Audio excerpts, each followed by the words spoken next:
dinners, all you really need for easy get-togethers. And her daughter Maggy Keet is in the kitchen with us. So we actually have 2 of the 3 cooks in 3manycooks.com. Yes. This is great. I'm so happy you brought her along. I am too, because this is so much about who we are these days. It's really a family thing for all of you, isn't it? This is the family industry, I guess, family biz. Yeah, it keeps us together. I mean, we're in different kitchens now.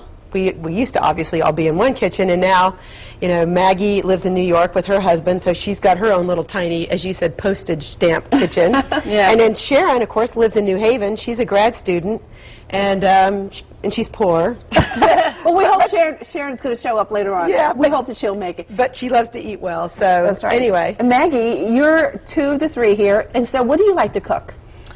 Well, I like to cook a lot of different things, but I am cooking actually truly and honestly cooking a lot out of Mom's perfect one-dish dinners. It's meant to be more for sort of entertaining. We don't like to use the word entertaining. We like to say having people over. Yes. But I've been making a lot of dishes out of perfect one-dish dinners for the weeknight, and then saving leftovers for the next day, as there's only 2 of us. And I cook a lot from blogs as well, from my friends' blogs, because it's just seasonal recipes, seasonal ingredients, and obviously for the holidays coming up, so that's been fun. And that's the great thing about blogging. You know, when you write a cookbook or you write a magazine article, it takes sometimes, you know, 6 months to a year or 2 years for your recipes to come out. With blogging, it's so immediate, and it's just wonderful. I mean, it was so cute. Maggie, tell me about the little recipe that you did last Friday. Last week I just made, I think everyone's had those Oreo truffles. And you can find all this at this is all on our website. Yeah.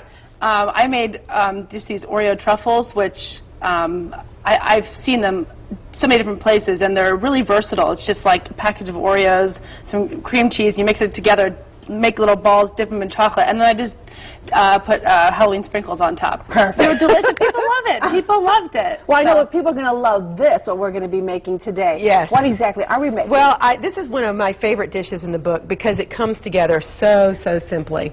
I'm going to actually have Maggie put the ingredients in for me, and then you and I will talk about them. Let's talk about the ingredients. Okay, first we start with some Italian sausage, really the right price this time of year, and obviously sausages are perfect kind of. And you can put whatever you want, the mild or the sweet. Yes, and you can actually do a mix, you know, for people that, you know.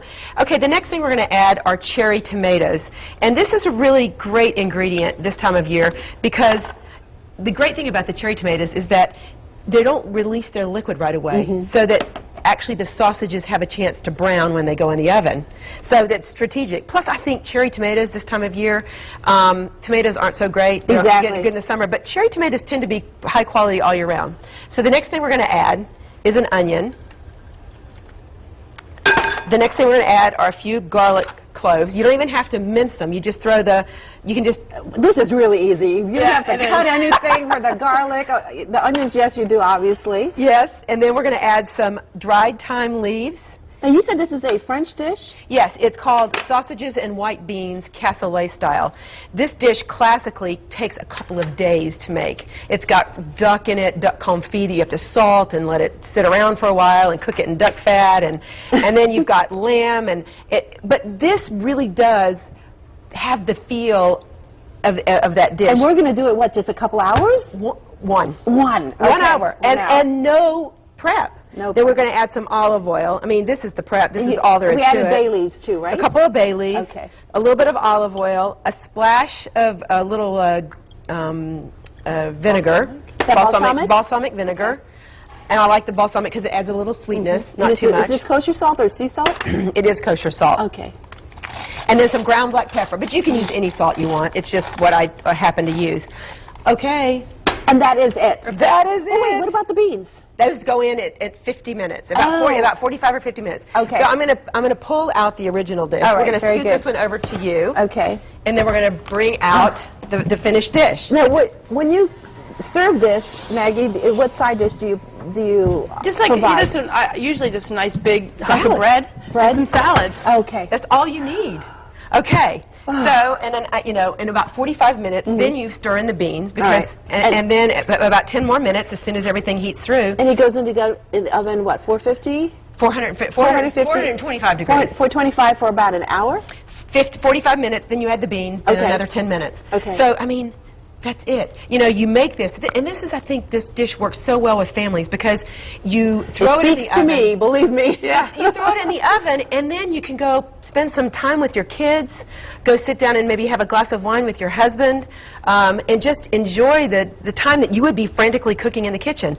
This is just sizzling, it's, you know, cooking away. It starts smelling good. It's really a really great dish. And it's a beautiful dish for fall as well. It just warms your insides. As it's comfort food, right? It is. Comfort food. We want to remind everybody this recipe is on our website, so be sure to get it on our website. And of course, we'll also link you to 3minutecooks.com. Yes. 3minutecooks.com. Very good. And you have a signing coming up tonight. I do. It's at RJ Julia in Madison at 7 o'clock. I'll be talking about this book in particular, but I'll also be kind of touching on the other books I've written. This is number 6 for me. This is my 6th baby. So I'll talk about my evolution as a cook, and we'll be speaking specifically about the dishes in this book, and then I'll be signing books for those who would be interested in coming out. So all you foodies, be sure to stop in and say hello to Pam. Tell me you saw me. Exactly. You guys are going to stick around a bit, right? Yep.